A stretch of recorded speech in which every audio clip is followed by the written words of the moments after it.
नमस्कार मंडळी, आज आपण चाललोय श्री क्षेत्र आळंदी येथे। पुणे ते आळंदीचे अंतर 42 किलोमीटर आहे। बसचा प्रवास करून आपण पोहोचू शकतो। पुणे सिटी बसने जाण्यासाठी दिवसभरात भरपूर बस चालू असतात। मित्रांनो, बस स्टॉपला उतरल्यानंतर 1-2 मिनिटांमध्ये चालत जाऊन तुम्ही मंदिरापर्यंत पोहोचता।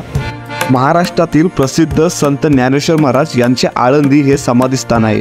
संत ज्ञानेश्वरांनी आपल्या जीवनातील काही काळ येथे व्यतीत केला।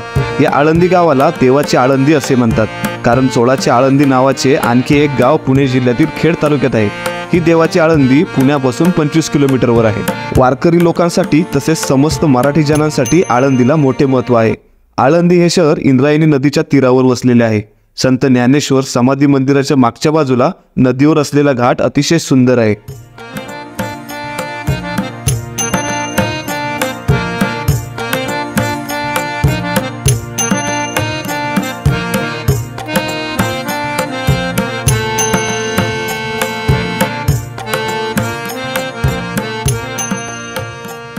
हैबत बाबा पायरी। हैबत बाबा हे ज्ञानेश्वर महाराज यांचे फार मोठे भक्त।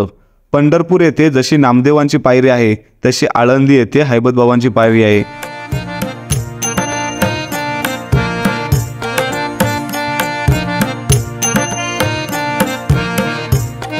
ज्ञानेश्वरांनी वयाच्या 21व्या वर्षी येथे 1218 साली समाधी घेतली। त्या जागी एक सुंदर समाधी मंदिर बांधण्यात आले आहे। आषाढ महिन्यातील एकादशीला आळंदीहून निघून पंढरपूरला ज्ञानेश्वरांची पालखी जाते। या पालखीसोबत लाखो वारकरी अंदाजे 216 किलोमीटर अंतर पायी चालत पंढरपूरला विठोबाच्या दर्शनासाठी जातात।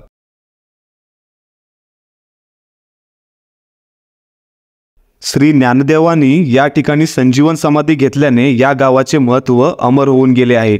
गेल्या 700 वर्षात अनेक संतांच्या आणि ऐतिहासिक घटनांच्या पाऊलखुणा येथे उमटल्या आहेत। तसे पाहिले तर पौराणिक काळापासून हे गाव प्रसिद्ध। इतिहासकार राजवाडे यांच्या मते आळंदी हे गाव मध्ययुगातले आहे। इसवी सन 768च्या कृष्णराज राष्ट्रकुष्टांच्या तळेगाव ताम्रपटात आळंदी गावाचा उल्लेख आढळतो।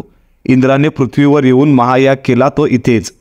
स्कंद पुराणातील सह्याद्री खंडाच्या 64व्या अध्यायात या गावाची वारुणा, अलका, कर्णिका, आनंद व सिद्धक्षेत्र अशी नावं आले आहेत। मराठी संतांनी या गावाचे नाव लढिवाळपणे अलंकापुरी असे ठेवले आहे। हरिहर केंद्र स्वामींच्या समाधीवर यादव काळातील अनेक उल्लेख सापडतात। श्री शिवाजी महाराजांनी एका शेताचे उत्पन्न श्री ज्ञानदेवाच्या समाधी स्थानास दिले होते। त्यानंतर राजाराम महाराज, बाळाजी बाजीराव पेशवे, पहिले बाजीराव आदींनी आळंदी गावाकडे लक्ष पुरवले आणि आळंदीला गाव पण दिले।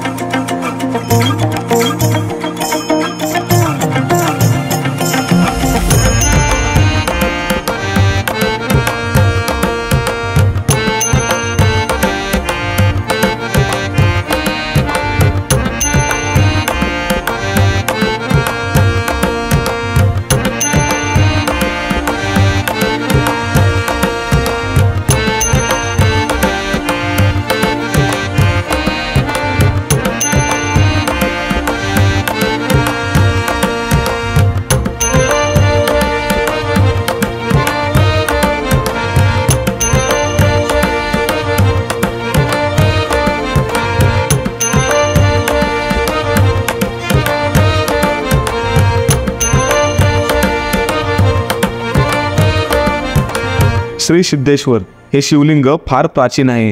श्री ज्ञानेश्वर महाराजांच्या पूर्वी आळंदी प्रसिद्ध होते ती सिद्धेश्वरामुळे। श्री ज्ञानेश्वरांचे हे कुलदैवत आहे।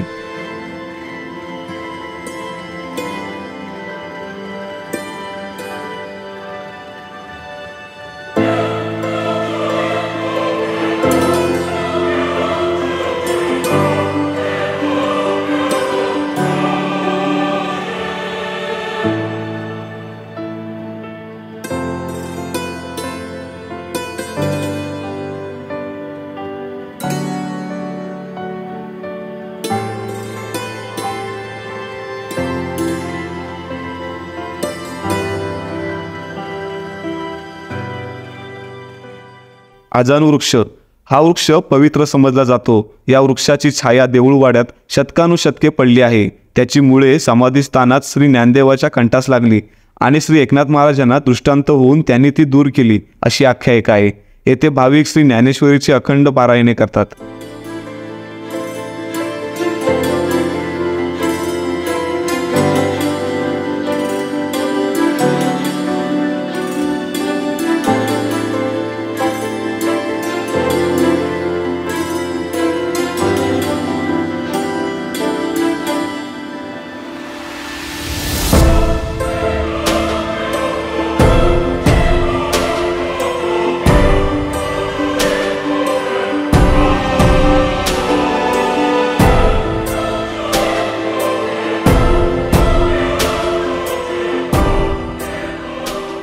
सुवर्णपिंपळ वृक्ष देऊळवाड्यात फार पुरातन काळापासून उभा आहे.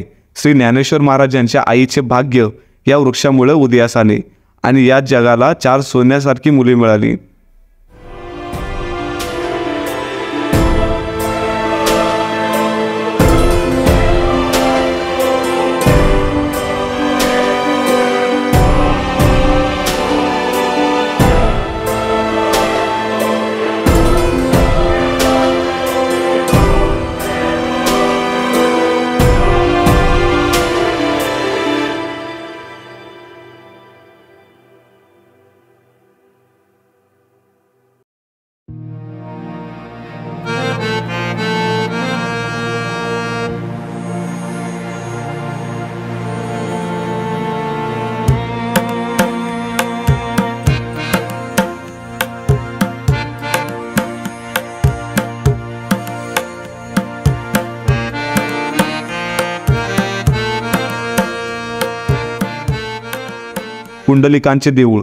पुंडलिकांचे देऊळ पुण्यातील एक सावकार चिंतामण विठ्ठल माळवतकर यांनी 1856 साली बांधले.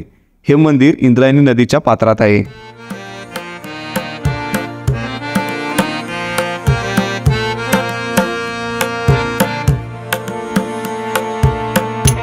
मित्रांनो, कधी पुण्यात आला तर आळंदीला नक्की भेट द्या. चला तर मग पुन्हा भेटू आपल्या नवीन व्हिडिओमध्ये. जय शिवराय.